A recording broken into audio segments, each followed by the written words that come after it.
Interview 1. Welcome to Healthy Living. Today, we have Ms. Olivia, a horticulturist and mental health advocate, to discuss the benefits of gardening for mental health. Thank you for joining us, Olivia. Thank you for having me. Gardening is one of my favorite topics, especially when it comes to its positive impact on mental health.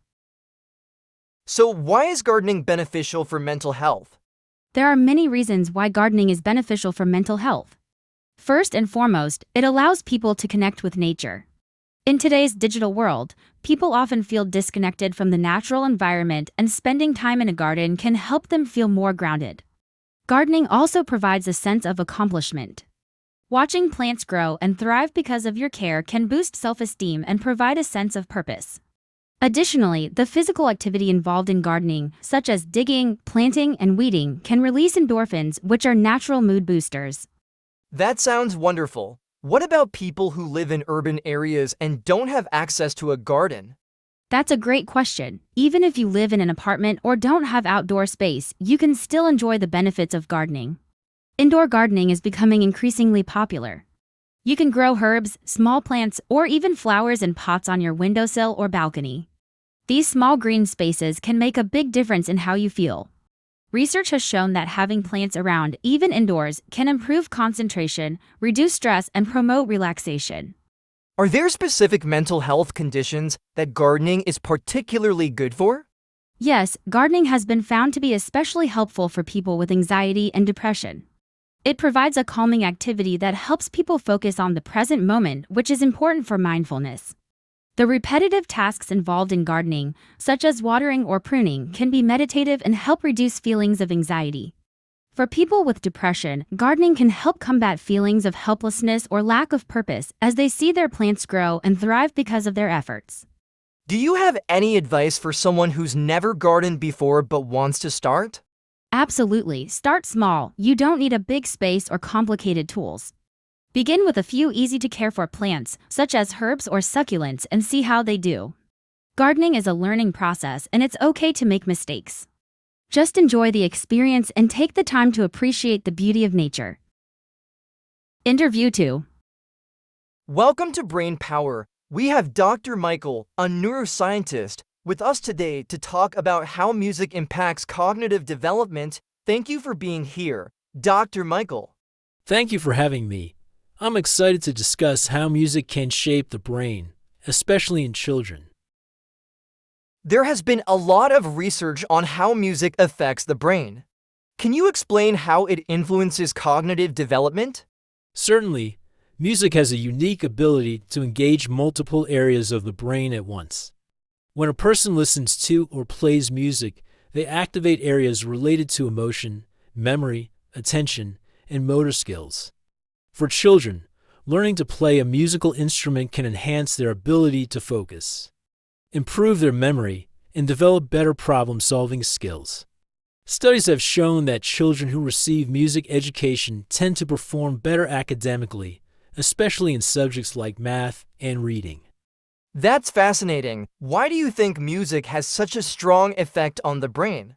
Music is a complex auditory stimulus that involves processing rhythm, pitch, and melody. These elements stimulate different parts of the brain. For example, rhythm involves the motor cortex, while pitch and melody engage the auditory and memory centers. This multisensory engagement helps strengthen neural connections, which improves cognitive functions overall.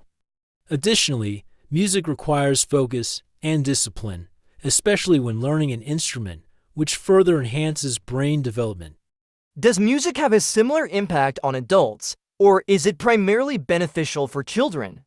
While the brain is most malleable in childhood, adults can also benefit from engaging with music. Learning to play an instrument or simply listening to music can improve cognitive functions such as memory, attention, and mood regulation. For older adults, music can be especially beneficial in maintaining mental sharpness and even in combating cognitive decline associated with aging. What advice would you give to parents who want to introduce music to their children's lives? Start early and make it fun. You don't need to push formal music lessons immediately. Exposing children to different types of music, singing with them, or even playing simple instruments like drums or xylophones can spark an interest. If they show an interest in learning an instrument, support them but keep it enjoyable. The goal is for children to build a positive relationship with music that will benefit them cognitively and emotionally. Interview 3. Welcome to Cultural Reflections. Today, we have Mr. John, a historian, with us to talk about the decline of handwritten communication in the digital age. Thank you for joining us, John. Thank you for having me. It's an interesting topic, as the way we communicate has evolved significantly in the past few decades. Handwritten letters and notes were once the primary means of communication. Why do you think there has been such a dramatic decline in handwritten communication? The decline in handwritten communication can be attributed primarily to the rise of digital technology. With the invention of email, text messaging, and social media, it has become much faster and more convenient to communicate electronically. People can send messages instantly and reach a global audience with the click of a button.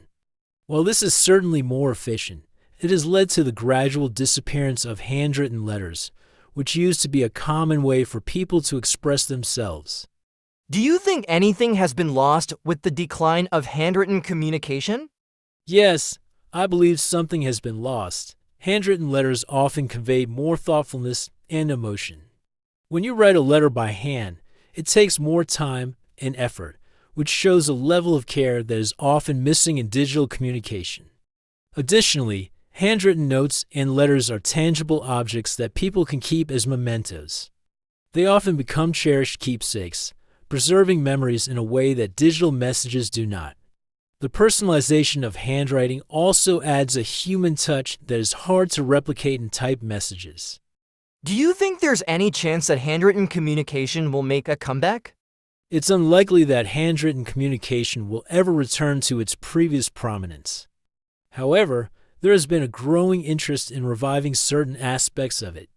For example, many people are embracing journaling and sending handwritten thank you notes for special occasions. Some even view handwritten letters as a form of art or nostalgia. While digital communication is here to stay, there will always be people who appreciate the personal touch that handwriting provides. What advice would you give to someone who wants to incorporate more handwriting into their daily life? Start small by keeping a journal or writing letters to friends and family on special occasions. You could also consider keeping handwritten notes at work or school. Handwriting can help improve focus and memory retention, so there are cognitive benefits as well. The key is to find ways to enjoy the process and appreciate the unique qualities that handwritten communication offers.